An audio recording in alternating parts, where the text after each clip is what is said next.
The war did not end with fanfare, but with the slow, grinding silence of a nation in ruins. Across the scorched fields of Germany, where smoke still curled from collapsed factories and hollow-eyed families huddled in cellars, surrender came not as a choice, but as an inevitability. Among the columns of captives were young women who had once worn the Reich's auxiliary uniforms, typists, radio operators, clerks who had served in the machinery of war without ever touching a rifle.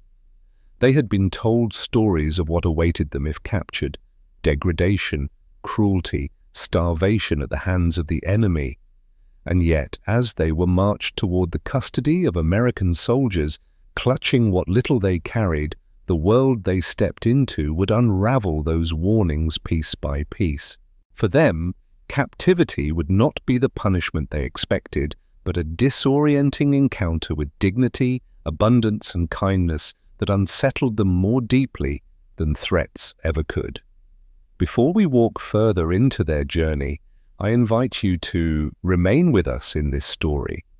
These are not just pages of history.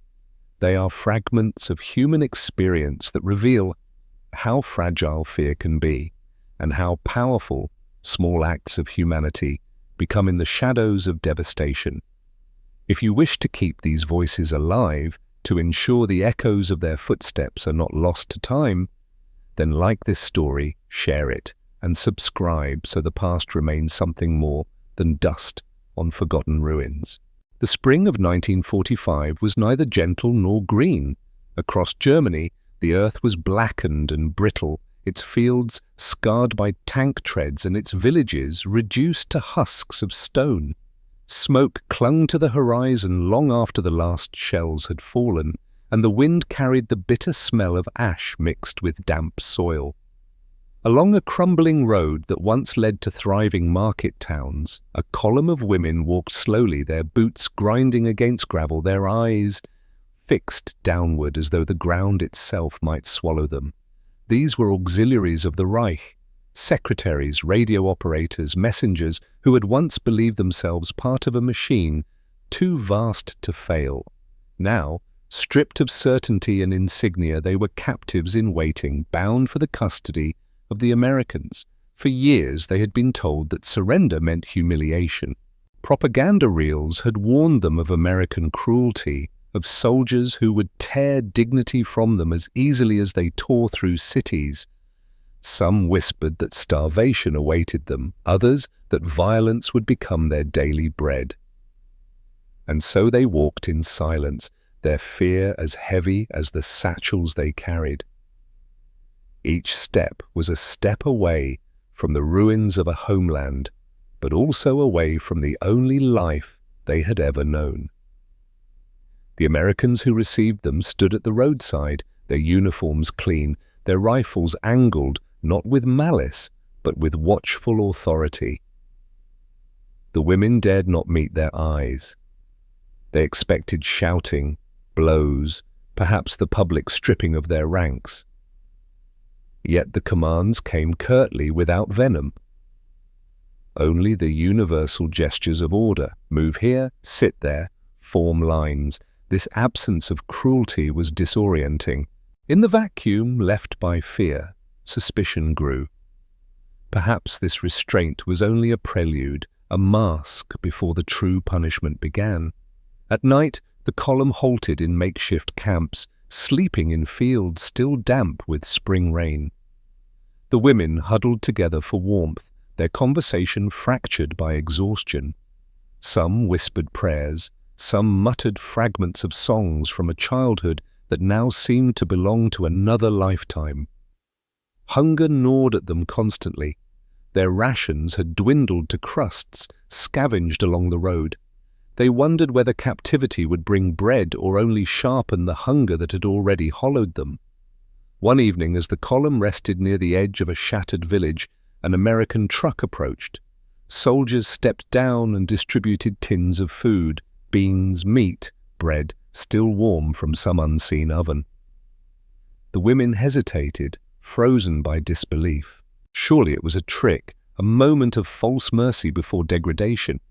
But the food remained in their hands, unclaimed, and the soldiers stepped back into the truck without a word. Some women ate immediately, the grease running down their chins. Others clutched the bread like talismans, too wary to taste. For the first time, the certainty of propaganda began to crack. The days blurred together, a march through landscapes where nothing seemed alive but the crows overhead. The ruins of farmhouses loomed on the hillsides, their windows staring out like hollow eyes. Occasionally, German civilians would appear at the edges of the road, thin, ragged, silent witnesses to the strange sight of women surrendering not into chains but into an order that seemed strangely measured. There was no triumph in their faces, only weariness. The entire nation seemed to have folded in on itself, a body collapsing under the weight of its own undoing. The column moved steadily toward the holding camp where the Americans gathered prisoners before transfer. Each checkpoint carried the same ritual: names taken down, belongings inspected, questions asked in flat voices. It was not kindness, but neither was its cruelty. It was something the women had almost forgotten, a recognition of rules, of structure, of boundaries that were not sharpened into violence. For them, this simple adherence to process felt uncanny, almost foreign. At night, as they lay beneath makeshift tarpaulins, one of the women whispered into the dark, "Perhaps they don't hate us." The words hung in the air like smoke, fragile and unclaimed. No one replied for fear of breaking the spell, yet each woman carried it silently. What if surrender did not mean the obliteration of self? What if captivity could still leave room for dignity? By the time the column reached the larger camp, their fear had not vanished, but it had shifted.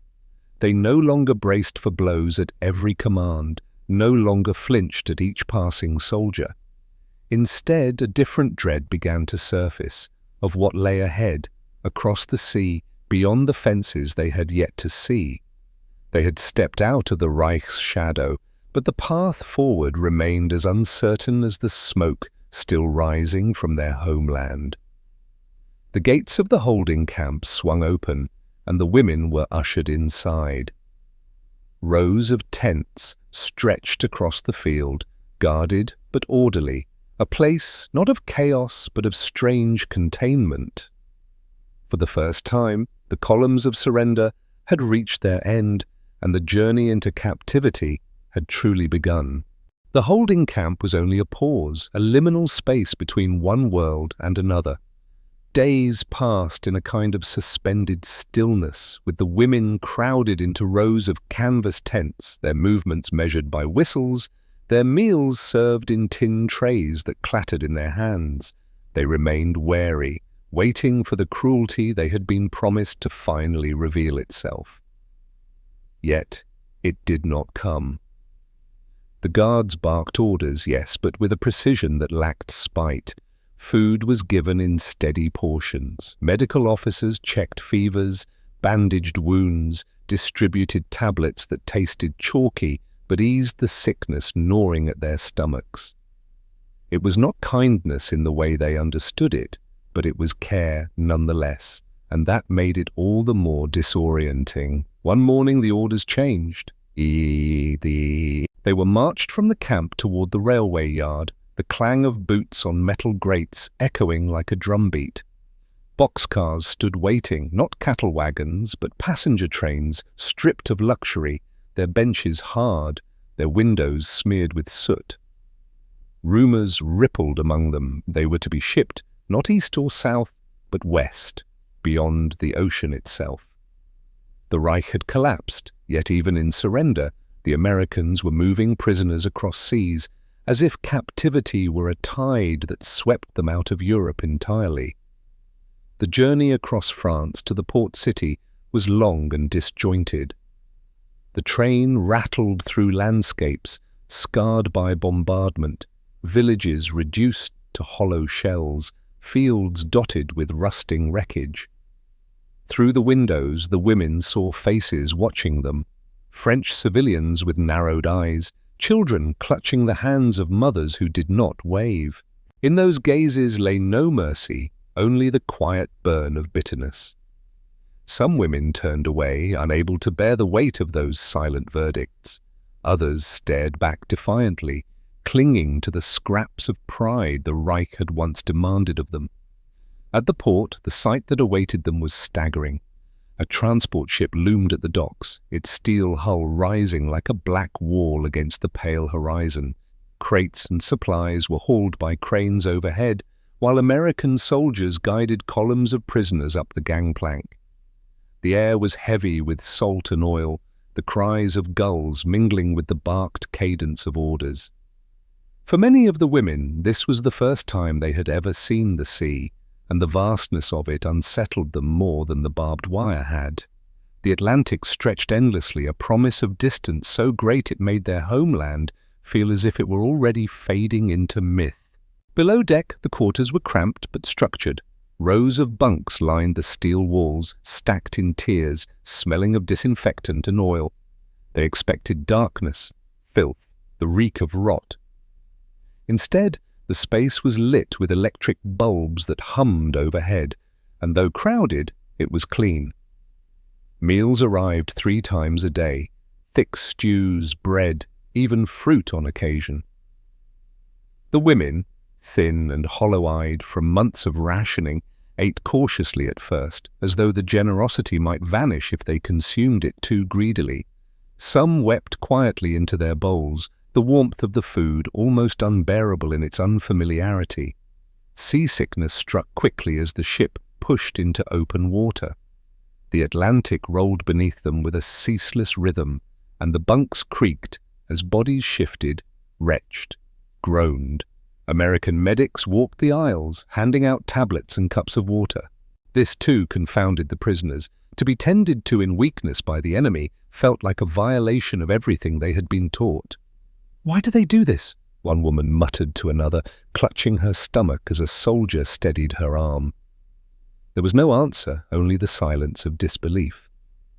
Above deck, on the rare occasions they were permitted to breathe the salt air, the women stood behind guarded lines, watching the horizon heave and fall. The sea was merciless, but the treatment was not. The Americans spoke to one another in voices that were neither mocking nor cruel, sometimes laughing in a way that seemed untouched by the ruins of war. To the prisoners it was alien, this ability to laugh freely, as if the weight of destruction had never pressed upon them. For the first time, the women glimpsed the strange truth. Their captors were not shadows conjured by propaganda, but men who moved with an ease that belonged to another world entirely. The voyage stretched for weeks, each day blurring into the next. Conversations among the women shifted in tone. The whispered fears of brutality gave way to more fragile questions. What would America look like? Would there be camps of barbed wire or something else entirely? Some clung stubbornly to the Reich's stories, insisting that the kindness was only a veneer, that humiliation must surely await them upon arrival. Others dared to wonder if captivity might be bearable, perhaps even survivable, if it meant food, warmth, and structure.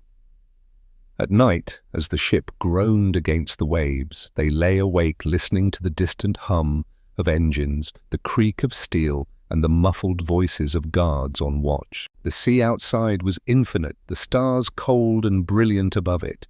In that in-between space, neither homeland nor destination, the women felt suspended between fear and reluctant hope. Whatever lay across the water would break the illusion once and for all. When at last the outline of land appeared on the horizon, it seemed unreal, a mirage lifted from the mist.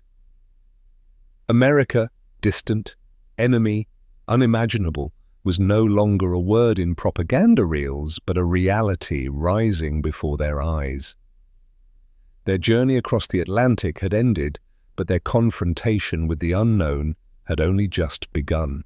The first sight of America was not of bustling cities or golden fields, but of fences. As the transport ship pulled into the harbor, The women peered through narrow railings, expecting barbed wire, watchtowers, perhaps even jeering crowds. Instead, they saw docks alive with cranes, workers moving with practiced rhythm, and soldiers whose attention seemed divided between the new arrivals and the endless stream of supplies. No one shouted insults, no one spat. The indifference was almost more jarring than hatred. The prisoners had been braced for cruelty, not for being regarded as a routine part of the machinery of war's end. They were marched from the ship onto waiting trucks, their boots thudding against wooden planks slick with salt.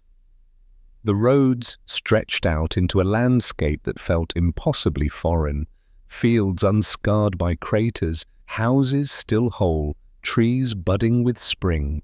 The women stared in disbelief. Their own homeland was rubble and soot, yet here, only an ocean away, life seemed untouched by devastation. Windows shone with glass instead of gaping holes, and even the air smelled different, carrying not ash but the faint sweetness of blooming earth. At the camp gates, the rhythm of order resumed. Soldiers directed them into barracks, their gestures sharp but without menace. The women had prepared themselves for filth, for straw soaked with vermin, for rations that mocked their hunger. What awaited them instead was bewildering: wooden bunks stacked with clean mattresses, blankets folded into squares, and bowls of food that steamed with heat. It was not luxury, but it was not deprivation either. It was, in its simplicity, dignity, and that was almost unbearable. But it was the showers that broke them. Herded into a long hall with tiled floors, they were handed towels and bars of soap. The objects felt foreign in their hands, smooth, perfumed, absurdly gentle. Some hesitated, staring as though the bar might reveal some hidden cruelty. Others clutched it tightly, unwilling to let go of a thing so trivial, yet so priceless. When the warm water cascaded from overhead pipes, gasps filled the room. Months of grime and sweat melted away, rivulets of dirt pooling at their feet. The soap foamed between their fingers, releasing scents of lavender and citrus, scents they had not known since before the war. The women closed their eyes, some weeping quietly, undone not by punishment, but by cleanliness. Afterward, they dressed in fresh uniforms provided by the camp, plain garments, without insignia, without pride, but clean. They looked at one another and scarcely recognized the faces staring back. Gone was the hardened grime that had become part of their skin. In its place were pallid cheeks, fragile eyes, the ghosts of youth returning. It was as if the water itself had peeled away years of war. And yet, beneath the relief, unease lingered. Why would their captors offer such comfort? What purpose did it serve? The contradiction gnawed at them even as they savored the warmth. Meal times became the next revelation. In the mess hall, they were given plates piled higher than they had seen in years, bread still soft at the center, stews thick with meat and potatoes, fruit that glistened under the lamps. The abundance was staggering. For so long they had learned to ration scraps, to stretch crusts into meals, to swallow hunger until it became a constant ache. Now, faced with plenty, some ate with desperation, shoveling food as though it might vanish. Others faltered, stomachs unaccustomed to fullness, unable to finish what lay before them. More than one woman sat staring at her plate in tears, overwhelmed by the grotesque irony that her enemy had fed her better than her homeland ever had. At night, lying in bunks wrapped in clean blankets, the women whispered to one another. They spoke of the shock of soap, of the taste of fresh bread, of the strangeness of being safe inside a camp. Fear had not vanished. It lingered in the corners, in the suspicion that punishment might still come, but it had shifted shape. Instead of bracing for cruelty, they wrestled with confusion. Every small act of decency cut deeper than cruelty could have, because it forced them to confront the collapse of everything they had believed. For some, gratitude bloomed silently, a fragile seed pushing through the cracks of ruin. For others, shame settled heavily, the realization that their enemy had given them more humanity in a few days than the Reich had in years. And yet, no matter how they tried to reason it away, the scent of soap lingered in their skin, the taste of bread stayed on their tongues, and both whispered the same truth. Captivity in America was not what they had been promised. It was something far stranger, something they had no words for. Freedom wrapped in fences, dignity restored by those they had been told were monsters. The women fell asleep to the steady hum of crickets outside the barracks, a sound they had not heard in years. It was gentle, almost lulling, and it carried with it the unsettling possibility that captivity could be a kind of reprieve. But with that thought came another, darker one. If the enemy could offer such humanity, what did that say about the homeland they still longed for? The first weeks settled into rhythm. The shock of arrival had dulled, replaced by a steady beat of routine that, though foreign, began to feel almost bearable. Each morning, the women rose to the sound of whistles, their bunks neatly aligned like soldiers in parade. The barracks smelled faintly of soap now, a scent that lingered in the air as much as it clung to their skin. Some found comfort in the order, while others bristled at the structure, hearing in it the faint echo of a discipline they thought they had escaped. Work details were posted on wooden boards outside the mess hall, written in chalk that smudged beneath the fingers of whoever traced their names. The tasks varied. Some were sent to the fields beyond the fences to tend crops. Others worked in kitchens, laundries, or repair sheds. At first, suspicion colored every assignment. Was this labor meant as punishment, a disguised humiliation? But the hours passed without brutality, and the work proved manageable, even purposeful. One woman, assigned to sewing uniforms, ran her hand across the smooth fabric and muttered that it felt strange to mend garments not for soldiers, but for fellow prisoners. Another, digging in soil soft and rich, marveled at how different it was from the frozen earth she had once tried to coax food from back home. The fences loomed always, tall, wired, and patrolled by guards with rifles slung casually over their shoulders. They reminded the women of their captivity at every turn. Yet the irony grew more piercing with each passing day. Inside the fences they ate well, they slept clean, and they worked without terror. Beyond the fences lay a country untouched by destruction, but still a world barred to them. The wire divided not just space but meaning. It marked the line between enemy and guest, between freedom and confinement, between what they had believed and what they now experienced. Afternoons sometimes brought moments of surreal reprieve. American guards, many barely older than the women themselves, leaned against posts and tried halting conversations in broken German or awkward gestures. At first, silence answered them. The women turned their eyes away, clinging to the pride that told them not to fraternize with the enemy. But cracks soon formed. A soldier offered a cigarette, and one of the women, after hesitation, took it. Another guard produced a harmonica, playing a clumsy tune that made some laugh despite themselves. The laughter was quick, nervous, but it was real. These exchanges were not encouraged, yet neither were they punished, and the women found themselves torn, ashamed to accept kindness, yet unable to ignore it. Evenings in the barracks carried a different rhythm. The mess hall's warmth gave way to hushed voices and shadows cast by dim lamps. Some women played cards fashioned from scraps of paper, others read from worn books that had been provided by camp libraries.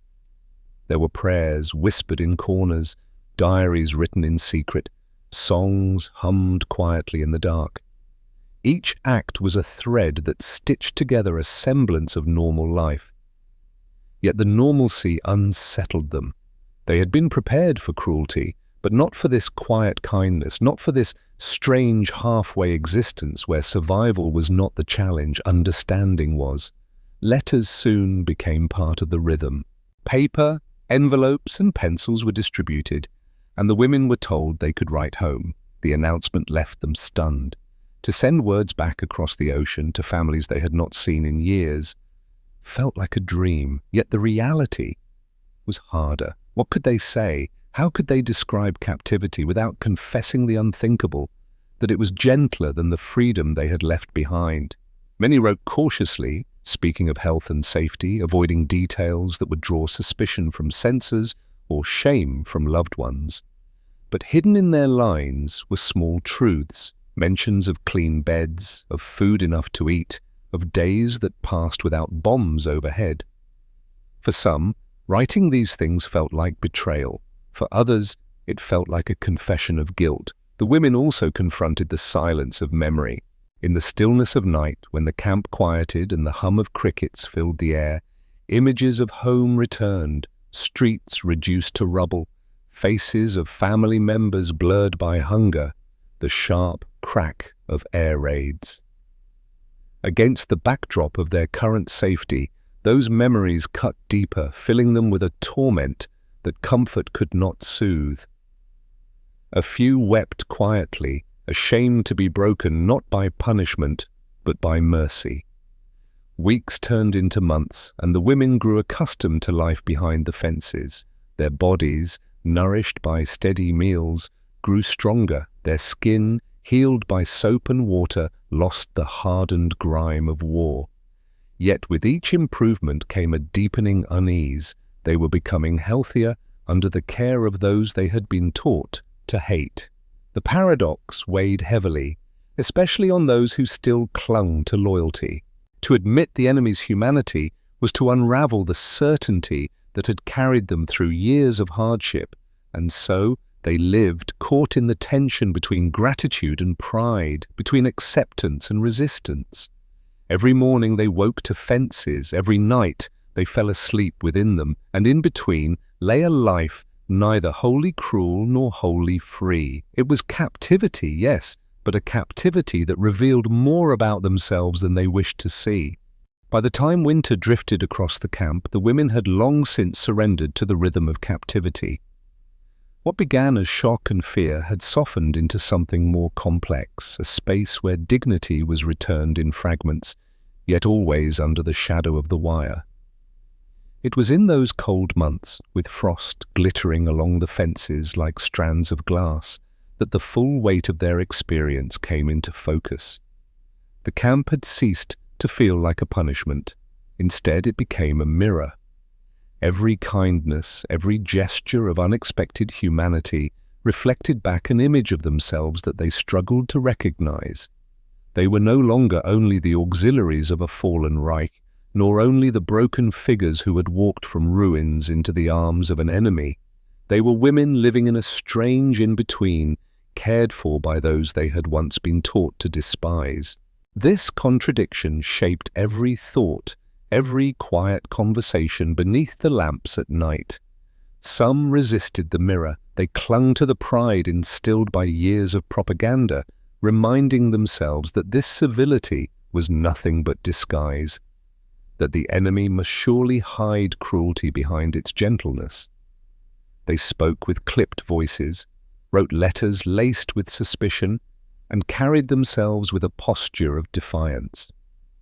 Yet even they could not ignore the bread on their plates, the soap in their hands, the strange, disarming sight of guards who smiled without mockery. Their conviction wavered, not because they wished it, but because reality pressed against belief with a persistence that could not be denied. Others yielded. They confessed quietly to one another that America did not match the monstrous caricature they had been shown. They admitted gratitude for full meals, for the chance to work without fear, for the simple pleasure of washing one's hair with warm water. These admissions came with shame, as though gratitude itself were treason. But still they surfaced, because truth has a way of breaking through even the strongest walls. In the evenings, reflections deepened. Around the small stoves, women spoke of home, of mothers who had starved, of siblings lost to bombings, of husbands still at the front or already buried. They compared these memories with the life they now lived, a life of safety within the fences, and the contrast was unbearable. To be better nourished in captivity than in freedom, to feel cleaner in the enemy's barracks than in their own ruined homes, was a wound no propaganda had prepared them for. It was a wound of dignity, cut not by violence but by kindness. Rumors began to circulate about the end of the war, whispers of surrender, of collapse, of Germany broken beyond repair. Each rumor struck like a stone cast into still water, sending ripples of fear and relief through the camp. Some wept quietly at the thought of return, back to ashes, back to hunger, back to a place that no longer existed. Others spoke with hope, longing to step once again onto German soil, no matter how scarred. But beneath both reactions lay a haunting truth. Captivity had changed them. They would never return the same as they had left. The greatest shift came not from the food or the labor or the clean water, but from the recognition of shared humanity. In time, guards ceased to be faceless figures with rifles. They were boys who hummed songs, men who spoke gently, people who laughed at clumsy jokes or mourned news from their own homes. The enemy blurred into something achingly familiar, and with that recognition came both comfort and grief. Comfort, because hatred melted into something softer. Grief, because the war had stolen years in which such recognition might have come sooner. For some women, the mirror brought healing. For others, it brought only confusion. Yet for all, it forced a reckoning with the fragile line that divides foe from friend, human from inhuman, freedom from captivity. They had entered the camp as prisoners, expecting cruelty. They lived within it as strangers, discovering kindness. And they would leave it as something more complicated. Witnesses to the irony that sometimes the enemy preserves your dignity when your own nation cannot. When spring returned, carrying rumors of ships and repatriation, the women stood once more at the threshold of change. The fences that had confined them would soon open, yet they carried within themselves fences far more difficult to dismantle. They had seen their reflections in the mirror of captivity, and the image would not fade. It would follow them across oceans, into the ruins of home, into the silence of memory. For in the end, the lesson was not about victory or defeat, not about politics or nations, but about the endurance of humanity where they least expected to find it.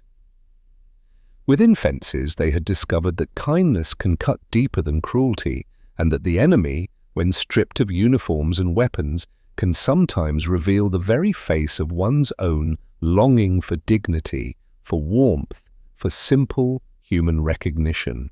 And so they waited, not as the same women who had once surrendered, but as women forever changed by captivity's strange gift, the unrelenting truth of humanity reflected back at them.